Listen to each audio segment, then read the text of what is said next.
Hello everyone and welcome back to my channel. My name is Henry and you are watching The Royal Hive.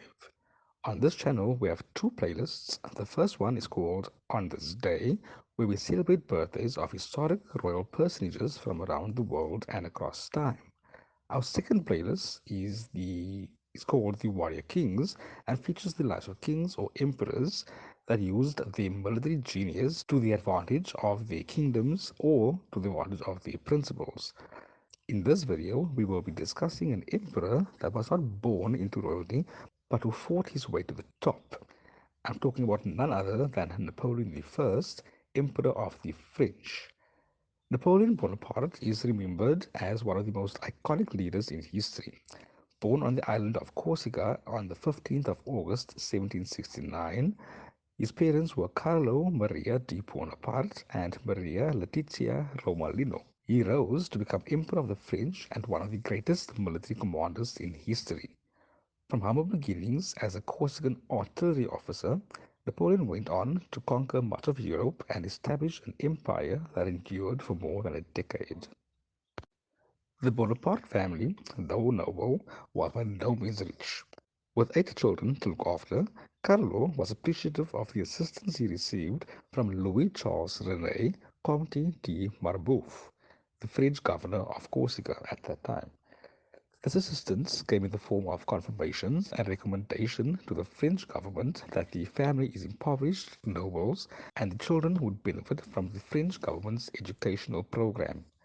It was decided that the eldest son, Joseph, would go into the church and study at the seminary in A, and Napoleon would go to military school, finishing at the École Militaire.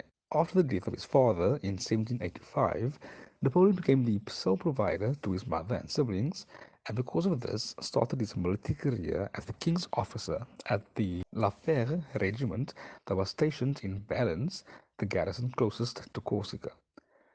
Napoleon was in Corsica during the beginning stages of the French Revolution, fighting in a three-way struggle between the royalists, revolutionaries, and Corsican nationalists. He fought on the side of the pro-French Corsican Republicans. The main motivating factor in all of Napoleon's actions was justice and equality for all, and this is an important factor to remember when discussing his actions and behavior going forward. His rise to power began with the French Revolution. I will now list a series of promotions he received, and this list is long. He was elected Lieutenant Colonel in the National Guard in 1791, Captain in 1792, Major, Adjutant General, and Brigadier General in September, October, and December of 1793, Commander of the Army of the Interior in 1795, Commander-in-Chief of the Army of Italy in March 1796, all of which led to him leading a successful Italian campaign in 1797. What Napoleon did in Italy became the blueprint of what he did in all other countries he conquered. He reorganized the political sphere, introduced the principles of the French Constitution, and gave freedom and equality to all. He eventually conquered Belgium, Switzerland, Holland, northern Italy, most of western Germany, and created satellite kingdoms out of the remainder of Germany, Italy, Spain, and Portugal. Due to political turmoil in France and the possibility of a restoration of the monarchy, Napoleon intended to save the republic through a coup. In 1799, he seized control of the government and declared himself first consul.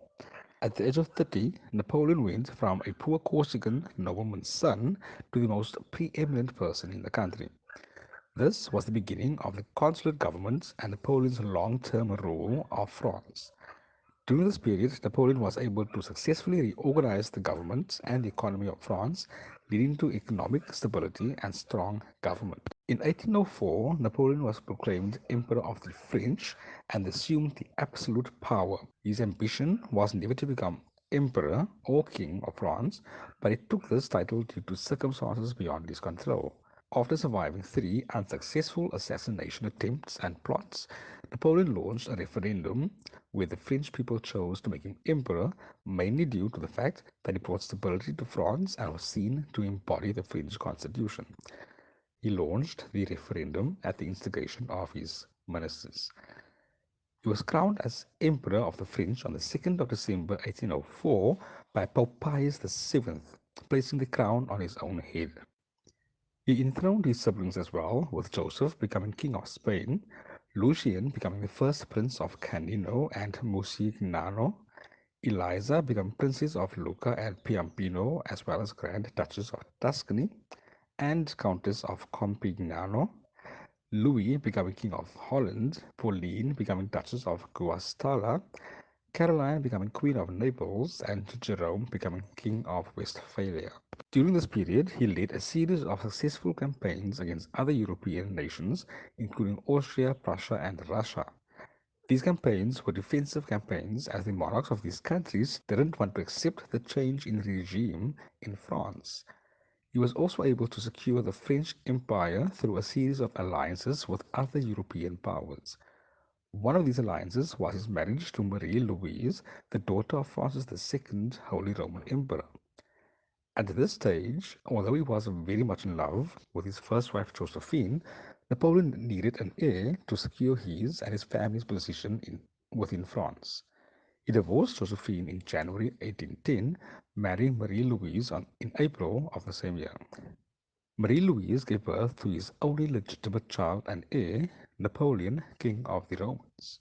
Unfortunately, Napoleon's ambition eventually led to his downfall. In 1812, he launched an ill-fated invasion of Russia, which resulted in the loss of most of his army. This defeat marked the beginning of the end for Napoleon, and he was eventually forced to abdicate the throne in 1814. He was exiled to the island of Elba, but eventually escaped and attempted to regain power. This attempt was ultimately unsuccessful, and he was exiled to the island of St. Helena, where he died in 1821. His wife and child was not allowed to accompany him into exile, and Marie-Louise eventually became Duchess of Parma in her own right. Their son Napoleon died at the age of 21 in 1833 of tuberculosis. Napoleon is remembered as one of the most influential leaders in history. His military successes helped to create a vast French empire, and his reforms helped to modernize France and give it a strong government. His ambition for a strong independent France ultimately led to his downfall, but his legacy lives on in the many monuments dedicated to him throughout Europe. I hope you all enjoyed the brief history of Napoleon that I gave you for today.